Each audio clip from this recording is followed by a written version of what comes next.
ایک لیگی MP ہے خان بہادر ڈوگر، پٹواری رائے جاوید کے ساتھ اس کی آڈیو لیک ہوئی ہے۔ مادر اور ہمشیرہ ایک کر دینا، یہ وہ عمل انجام دیتا ہے۔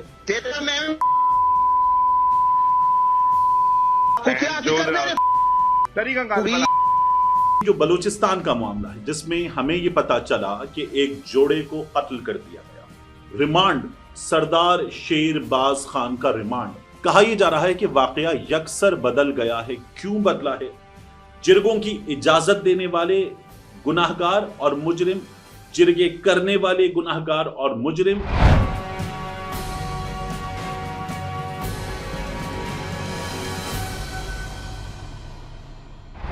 بسم اللہ الرحمن الرحیم، السلام علیکم۔ یہ آپ کا اپنا ڈیجیٹل پلیٹ فارم ہے، میں طارق متین ہوں۔ واللہ خیر الماکرین، اللہ سب سے بہتر تدبیر فرمانے والا ہے، وہی بچائے گا میرے دیس کو بلاؤں سے، جو بارش میں شجر سے گھونسلہ گرنے نہیں دیتا، کیونکہ اس کی تدبیر تمام تدابیر کی امام ہے۔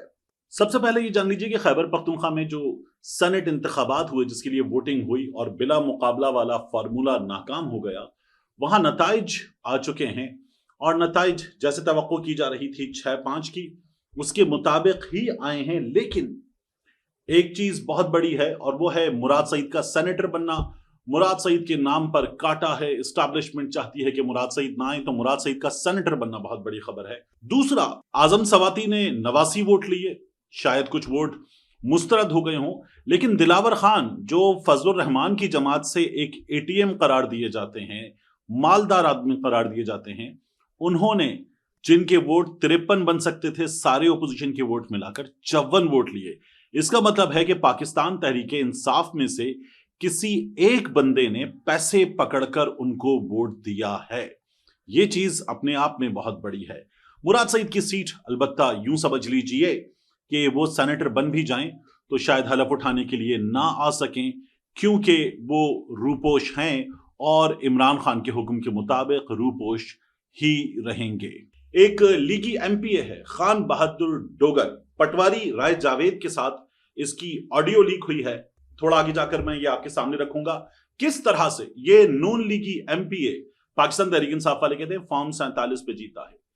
یہ اس کے گھر کی خواتین کو وہاں اس گفتگو میں لاتا ہے، اور جن الفاظ میں یاد کرتا ہے، جسے ہم مغلظات کہتے ہیں، جسے ہم کہتے ہیں کہ مادر اور ہمشیرہ ایک کر دینا، یہ وہ عمل انجام دیتا ہے۔ یہ ابھی میں آپ کے سامنے رکھوں گا، اور کس طرح سے یہ لوگ کام کرتے ہیں آپ کے سامنے آئے گا۔ لیکن سب سے پہلے بات کرتے ہیں جو بلوچستان کا معاملہ ہے، جس میں ہمیں یہ پتا چلا کہ ایک جوڑے کو قتل کر دیا گیا، اور پھر اس کے بعد اب ہمارے سامنے 3 چیزیں ہیں۔ ایک ہے ہمارے سامنے سرفراز بگٹی کی پریس کانفرنس، دوسرا ہے ہمارے سامنے ریمانڈ سردار شیر باز خان کا ریمانڈ، اور تیسری ہے ہمارے سامنے اس واقعے کی FIR۔ کہا یہ جا رہا ہے کہ واقعہ یکسر بدل گیا ہے۔ کیوں بدلا ہے یہ بھی میں آپ کے سامنے رکھ دیتا ہوں، لیکن سب سے پہلے بات کرتے ہیں ان 3 چیزوں میں سے FIR کی۔ یہ جو FIR ہے، اس کا متن اور یہ ہمیں کیا بتاتی ہے؟ دیکھیے، FIR کا متن یہ کہتا ہے کہ پولیس نفری کے ہمراہ FIR درج کروانے والا وقوع سنجیدی ڈگاری ماگٹ، کوئٹہ سے کچھ فاصلے پر ہے، یہاں آس پاس کوئلے کی کانیں ہیں، یہاں پہنچا۔ معلومات کی پتا چلا کہ واقعہ عید سے 3 روز پہلے کا ہے، بقرہ عید سے 3 روز پہلے کا۔ جو ماری گئی خاتون، اس کا نام ہے بانو بی بی، قتل کی گئی، اور جو قتل کیا گیا بندہ احسان اس کا نام ہے۔ ان کو قتل کرنے سے پہلے سردار شیر باز خان کے پاس لے کر گئے۔ مدعی یہ کہتا ہے کہ واقعے کے دوران ویڈیو بنائی گئی، سوشل میڈیا کے ذریعے اپلوڈ کر کے عوام میں خوف و ہراس پھیلایا گیا۔ فائرنگ کرنے والوں میں شاہ وزیر، جلال، ٹکری منیر، بختیار، ملک امیر، عجب خان شامل ہیں۔ سردار شیرباز خان نے فیصلہ سنایا، خاتون اور مرد کارو کاری کے مرتکب ہوئے۔ کارو کا مطلب سیاہ، کاری کا مطلب سیاہ خاتون، کالا عمل کیا، منہ کالا کیا۔ یہ جرگے نے فیصلہ دیا انہیں قتل کر دیا جائے، مار دیا جائے۔ جان محمد، بشیر احمد اور 15 نامعلوم افراد اس میں شامل ہیں۔ فیصلے کے بعد مرد اور خاتون کو گاڑیوں میں لے کر سنجیدی ڈگاری مارگٹ لا کر قتل کر دیا گیا۔ اب ہوا یہ ہے کہ فیصلہ ہوا ہے ان کی قبر کشائی کی جائے گی، ان کی ڈیڈ باڈیز نکالی جائیں گی، پوسٹ مارٹم کیا جائے گا، اس سے پتہ چلے گا کہ دونوں کو کتنی کتنی گولیاں ماری گئیں، لاشیں کتنی پرانی ہیں، واقعہ کتنا پرانا ہے۔ اور اب تک 20 سے زائد افراد گرفتار کر لیے گئے ہیں۔ مرکزی ملزم بشیر احمد، ساتکزئی قبیلے کا سردار شیرباز ساتکزئی، 4 بھائی 2 محافظ، یہ گرفتار ہوئے ہیں، جوڈیشل میجسٹریٹ کے سامنے پیش کر دیے گئے ہیں۔ یہ ہمارے سامنے سچویشن آئی ہے۔ اب جو سرفراز بگٹی نے پریس کانفرنس کی وزیر اعلیٰ نے، اس پریس کانفرنس پہ ایک بحث چھڑ گئی ہے سوشل میڈیا پر کہ یہ بگٹی کیا کر رہا ہے، یہ وزیر اعلیٰ کیا کر رہا ہے۔ اس نے جو پریس کانفرنس کی ہے اس سے تو اس نے اس عمل کو انجام دینے والے جرگے کو مدد فراہم کی ہے۔ جو مرنے والی، قتل ہونے والی خاتون ہے اس کے کردار پہ بات کی ہے، مرد کے کردار پہ بات کی ہے۔ یہ تو معاملہ تھا ہی نہیں بگٹی کے سامنے کہ وہ یہ بتاتا کہ خاتون پہلے سے شادی شدہ ہے، اس کے 5 بچے ہیں، مرد پہلے سے شادی شدہ ہے، اس کے 6 بچے ہیں، ان کو جرگے نے کاروکاری قرار دیا ہے۔ اس کے سامنے معاملہ یہ تھا کہ 2 لوگوں کو سرعام مارا گیا اور جرگے کے فیصلے پہ مارا گیا، غیر قانونی جرگہ ہے، انسانیت سوز ہے۔ بگٹی کیا کر رہا ہے، یہ اس کو دیکھنے کا ایک طریقہ ہے۔ اس کو دیکھنے کا دوسرا طریقہ یہ ہے جو ہمارے ہاں اختیار کیا جا رہا ہے کہ بگٹی ٹھیک بتا رہا ہے، یہ بالکل ٹھیک ہوا ہے، ان دونوں نے منہ کالا کیا تھا، ان دونوں کو مار دیا گیا، اور یہ دین اسلام نے جو رشتے حدود مقرر کی ہیں یہ ان کو پامال کر رہے تھے، یہ منہ کالا کر رہے تھے، گناہ کے مرتکب تھے، مار دیا گیا، بالکل ٹھیک کیا گیا۔ اس کو دیکھنے کا دوسرا طریقہ یہ ہے۔ تیسرا بھی ایک طریقہ ہے، اس کو دیکھنے کا ایک تیسرا طریقہ ہے، اور وہ طریقہ مجھے لگتا ہے کہ باقی طریقوں سے بہتر ہے۔ سرفراز بگٹی نے کیا کیا؟ میں سرفراز بگٹی کو اور بلوچستان کی حکومت کو فارم 47 کی حکومت سمجھتا ہوں، اسٹیبلشمنٹ کی پیداوار سمجھتا ہوں، مگر اس وقت معاملہ یہ ہمارے سامنے ہے نہیں کہ اسٹیبلشمنٹ کی پیداوار ہے یا نہیں ہے۔ ہمارے سامنے معاملہ یہ ہے کہ یہاں کیا ہوا ہے۔ تو میں آپ سے عرض کروں، جو ہوا ہے وہ غلط ہے، جرگے کر کے فیصلے دینا غلط ہے۔ آپ ایک ریاست میں ہیں، اس ریاست کا شناختی کارڈ آپ کے پاس ہے، پاسپورٹ آپ کے پاس ہے، اس ریاست کے جو ادارے ہیں ان کی سہولیات آپ کے پاس ہیں جو حاصل کرنا آپ کا حق ہے، اور ان سہولیات کے بدلے ان کے بیل، ان کے ٹیکسز دینا آپ کا فرض ہے۔ تو آپ ایک ریاست کے قوانین مانتے ہیں۔ جب آپ ایک ریاست کے قوانین مانتے ہیں تو پھر عدالت کو مانیں گے، پھر آپ عدالت کو مانیں گے، عدالت کو مان کر عدالت کا فیصلہ مانیں گے۔ جرگے کے ذریعے فیصلہ نہیں ہوگا جو غلط ہے۔ جرگہ کسی کو مارنے کا حکم نہیں دے گا، غلط ہے۔ یہ جو ہوا ہے یہ غلط ہے، جرگے کے ذریعے غیر قانونی ہے، تو یہ قتل ہے، ان لوگوں نے قتل کیا ہے۔ اب یہ قتل کس کا کیا ہے؟ 5 بچوں کی ماں کا، 6 بچوں کے باپ کا، جو آپس میں ازدواجی رشتے میں نہیں تھے۔ یہ ایک الگ معاملہ ہے، یہ قتل ہے، اس کی سزا ملنی چاہیے۔ تو کیا سرفراز بگٹی نے کہا کہ ان کی سزا نہیں ملے گی؟ سرفراز بگٹی نے کہا کہ مجھے یہ کہا گیا کہ اس کو ٹیسٹ کیس بنائیں، میری لیڈرشپ نے کہا، تو اس کو ٹیسٹ کیس بنائیں گے۔ وہاں پر ایک ڈی ایس پی معطل کر دیا گیا ہے، 20 کے قریب گرفتاریاں ہو گئی ہیں، اس کو ٹیسٹ کیس بنایا جائے گا۔ سوشل میڈیا پر یہ ہو رہا تھا کہ کہا گیا لڑکی نے، بندے نے پسند کی شادی کر لی ہے، اور پسند کی اس شادی کے بعد ان کے ساتھ یہ سب کچھ کیا گیا ہے، انہوں نے تو نکاح کیا تھا، ان کو مار کر تو ظلم عظیم کر دیا گیا ہے، یہ کیسے مارے جا سکتے تھے، یہ تو شادی شدہ تھے۔ اب سرفراز بگٹی نے کہا یہ جو سوشل میڈیا پر بحث ہو رہی ہے اس کے کچھ حقائق سامنے رکھنا مقصد ہے۔ تو میرا یہ خیال ہے کہ یہ حقائق سامنے رکھ کے انہوں نے ٹھیک کیا ہے، کوئی غلط نہیں کیا۔ ہاں پھر بھی یہ معاملہ کہ یہاں قتل کیا گیا ہے، بالکل قتل کیا گیا ہے۔ جرگہ ہو سکتا ہے، بالکل نہیں ہو سکتا۔ جرگوں کی اجازت دینے والے گناہگار اور مجرم، جرگے کرنے والے گناہگار اور مجرم، اور جہاں جس پولیس کی حدود میں ہوتا ہے، تھانے کی حدود میں، وہ پولیس والے بھی مجرم، تو ٹھیک ہے، ان کے خلاف کارروائی ہونی چاہیے۔ یہ اس کو دیکھنے کا طریقہ، اس کے کچھ بیسک فیکٹس جو مسلسل سوشل میڈیا پہ رپورٹ ہو رہے تھے، وہ بیسک فیکٹس ٹھیک کیے گئے ہیں۔ باقی ان کو مارنا غلط تھا، غلط ہے، اور ایسا کوئی بھی قتل آگے بھی غلط رہے گا۔ جو انہوں نے کیا ہے، وہ بندہ جس کی وائف تھی یہ خاتون، وہ جا سکتا تھا عدالت اور جا کر کہتا کہ اس نے یہ کیا ہے، طلاق دیتا، اور طلاق دینے کے باوجود بھی قانون کا رستہ اختیار کر سکتا تھا۔ وہ بندہ جو 6 بچوں کا باپ ہے اور اس خاتون کے ساتھ مارا گیا ہے، اس بندے کی وائف بھی اس سے اپنا رشتہ ختم کر سکتی تھی، عدالت کا راستہ اختیار کر سکتی تھی، اور پھر اس کے بعد وہ اس کے خلاف کہ اس نے یہ منہ کالا کیا ہے ثبوت ہوتے تو قانونی کارروائی بھی کر سکتی تھی. یہ جو دو لوگوں پر حد لگانا ہے، یہ حد لگانے کے لیے دین نے بڑی سخت شرائط رکھی، بہت سخت شرائط. تو پھر حد لگانے کا فیصلہ ایسے کر دینا کہ اگر لڑکی کا بھائی کہہ رہا ہے تو چونکہ وہ لڑکی کا بھائی ہے، اس کی غیرت جوش مار رہی ہے تو ٹھیک کہہ رہا ہوگا، یہ طریقہ نہیں ہے. دین نے اس کے لیے بڑی سخت شرائط رکھی ہیں، ان شرائط پر عمل درآمد کیجیے. اور پھر ایک اور دلیل آ رہی ہے سوشل میڈیا پر کہ یہ لوگ اگر بغیر شادی کے ساتھ تھے، ساتھ رہ رہے تھے، تو پھر 4 لوگ دیکھیں اور وہ جو شرائط ہیں وہ کہاں سے پوری ہونے کی اب گنجائش رہ جاتی ہے. بات یہ کہ ہم اپنی اپنی جگہوں پر اپنے موبائل فون کے ساتھ، اپنے کی بورڈ کے ساتھ بیٹھے ہوئے بے تحاشا ججمنٹل ہو چکے ہیں. یہ ایک عدد ریاست ہے، ظاہر ہے کہ ریاست 10 جگہوں پہ ہمیں ظلم کرتی ہوئی نظر آ رہی ہے. ریاست ہمیں پنجہ استبداد کے نیچے نظر آتی ہے، طاقتوروں کے. ریاست فیصلے کرتے ہوئے کسی اور کی مرضی پہ چلتی ہے، قانون پر نہیں چلتی، یہ بھی حقیقت ہے. مگر ان تمام حقیقتوں کے باوجود بھی ایک قانونی لڑائی ہے. اس قانونی لڑائی کو قانونی انداز میں لڑنا اس لیے ضروری ہے کہ ہم ریاست کے فیصلے ماننے کا جو بطور شہری کانٹریکٹ ہے، ریاست کے دیے گئے ڈاکیومنٹس اور تمام چیزوں کے ساتھ وہ عہد کرتے ہیں. تو اس لیے ہمیں یہ فیصلہ اسی طرح سے ماننا چاہیے.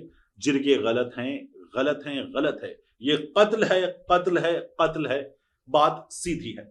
تو جو کیا جا رہا ہے میرا خیال ہے کہ وہ ججمنٹل ہوتے ہوئے ہر طرف سے زیادتی کی جا رہی ہے. سرفراز بگٹی صاحب بھی کچھ جگہوں پر یہاں پر رک سکتے تھے. سوشل میڈیا تو منہ زور بے لگام گھوڑا ہے، اور وہ بے لگام گھوڑا جو ہے وہ کسی کے قابو میں نہیں ہے. تو اس نے اپنا کام اسی انداز میں انجام دیا ہے. Let the law take its course, اور اس معاملے کو ڈیسائیڈ ہونے دیجئے. فوری طور پر جو ہم چھلانگ مار کے آ جاتے ہیں، ظاہر ہے کہ کسی بھی بڑے معاملے پر ہمیں آواز بھی اٹھانی چاہیے، انصاف کا تقاضا بھی کرنا چاہیے.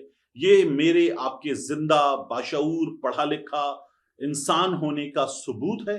اور اگر ہم یہ آواز اٹھاتے ہیں تو یہ بطور شہری ہمارا، بطور انسان ہمارا فرض ہے. یہ فرض ضرور ادا کرنا چاہیے، لیکن کنکلوژن نکال کر ججمنٹل ہونا یہ زیادتی ہے. یہ زیادتی ہمیں نہیں کرنی چاہیے. اب اس کے بعد معاملہ حکومت کے لیے، شہباز شریف کے لیے توہین عدالت والا معاملہ، اس کی بات کر لیتے. سردار اعجاز اسحاق خان صاحب، اسلام آباد ہائی کورٹ میں وہ ججز جو زیر عتاب حکومت کو پسند نہیں تھے، جن کی وجہ سے یہاں ٹرانسفر کر کے اور نئے اپوائنٹ کر کے ججز لائے گئے ہیں، وہ عافیہ صدیقی والا معاملہ دیکھ رہے تھے اور ان کی عدالت میں کیس تھا. تو وہ یہ کہتے ہیں کہ میرے جوڈیشل پاورز کے سامنے جو انتظامی پاورز ہیں ان کو لا کر، ایڈمنسٹریٹو پاور کو لا کر مجھے روکنے کی کوشش کی گئی ہے. چیف جسٹس سرفراز ڈوگر صاحب جو ہیں وہ ایک دستخط کرتے تو 3 سیکنڈ پڑھ کے دستخط کر دیتے تو شاید 1.5-2 منٹ کی بات تھی، لیکن ان کو روکا جا رہا ہے کام سے. اب انہوں نے کہا ہے کہ چھٹیوں کے بعد پہلا دن شہباز شریف کی پوری کابینہ، حکومت، اس کے خلاف وہ توہین عدالت کا نوٹس جاری کر چکے ہیں. یہ کارروائی ہمارے سامنے ہونے جا رہی ہے. عافیہ صدیقی کے معاملے پر انہوں نے کہا تھا بتائیے، رپورٹ دیجئے کہ آپ کیوں کمپلائی نہیں کر رہے عدالت کے ساتھ. تو پھر حکومت چلی گئی سپریم کورٹ. جب حکومت سپریم کورٹ چلی گئی تو سردار اعجاز اسحاق صاحب جو اپنے پاورز کو اختیار کرنا جانتے ہیں، اپ رائٹ جج ہیں، انہوں نے یہ کارروائی شروع کی ہے. میں آپ سے عرض کروں، یہاں دوبارہ مکمل طور پر، پہلے بھی اسلام آباد ہائی کورٹ میں ہوا ہے کہ چلتی عدالت میں جج سے کیس لے لیا گیا، بڑا بینچ بنا کر بٹھا کر فیصلہ سنا کر جج کے اختیارات پر پابندی لگائی گئی، اس کو روکا گیا. یہ دوبارہ ہمیں ہوتا ہوا نظر آ سکتا ہے اس معاملے میں. لیکن سردار اعجاز اسحاق صاحب نے فیصلہ کیا ہے کہ وہ اپنی ذمہ داری بطور جج پوری کریں گے عافیہ صدیقی کے معاملے میں. یہ جو حکومت ہے، اس حکومت کو ہم نے عدالت سے بھاگتے ہوئے دیکھا ہے. یہ عافیہ صدیقی کا معاملہ ایسا ہے کہ مشرف سے شروع ہوا، اس کے بعد ہم نے ہر حکومت کو اس معاملے میں بھاگتے ہوئے دیکھا. جب پاور میں نہیں ہوتے تو عافیہ صدیقی کے لیے آواز اٹھاتے ہیں، جب پاور میں ہوتے ہیں تو سامنے امریکہ موجود ہے، اور پھر یہ حکمران بھاگ جاتے ہیں عافیہ صدیقی کا معاملہ ڈھنگ سے اٹھانے سے. تو یہ انہوں نے اب بھی کیا ہے۔ سردار اعجاز اسحاق صاحب اس معاملے میں اس حکومت کو اس کی ذمہ داری یاد دلاتے ہوئے توہین عدالت کا نوٹس کر چکے ہیں۔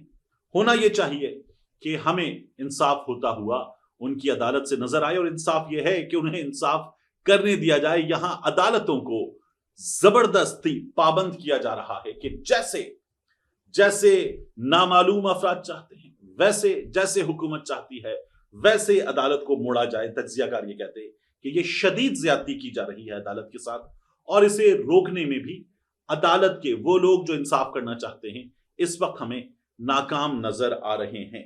اب معاملہ اس آڈیو کا جس کے بارے میں نے آپ کو بتایا تھا، ایک عدد ایم پی اے ہیں، فارم 47 پہ جیتے پاکستان تحریک انصاف کہتی ہے ان کے بارے میں کہ نون لیگ کے ایم پی اے یہ ہیں خان بہادر ڈوگر۔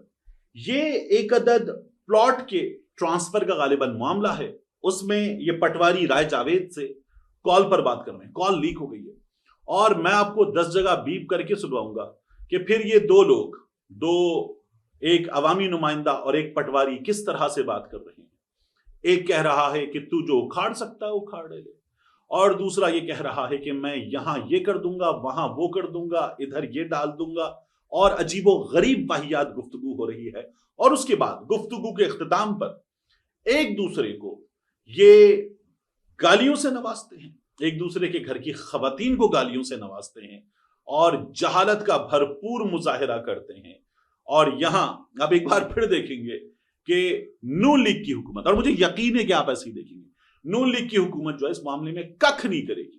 ابھی ہم نے دیکھا نون لیگ کے ایک ایم پی اے کی عزیزہ کو اسپتال میں تکیہ نہ ملنے پر بندہ معطل۔ نون لیگ کے دیگر لوگوں کو بھی ہم نے گزشتہ کچھ عرصے میں اسی طرح کی دھمکیاں دیتے ہوئے دیکھا ہے۔ وزیر تعلیم پنجاب کے وہ بھی فون پر اکثر ویڈیو بنواتے پھر بات کرتے ہیں، اور لوگوں کو وہ وہاں سیدھا کرنے کی دھمکی دیتے ہیں اور دھمکی دے کر کام نکالتے ہیں۔ کئی دفعہ وہ کلمات بھی ادا کرتے ہیں جنہیں بیپ لگانا پڑتی ہے، اور یہ کام نون لیگ کی حکومت اسی انداز میں انجام دے رہی ہے۔ سب اپنی اپنی جگہ جو ہے وہ باقاعدہ طور پر کرائم کنٹرول کر رہے ہیں، اور وہ کام بھی کر رہے ہیں جس کا انہیں اختیار بھی نہیں ہے۔ تو یہ آڈیو سنیے۔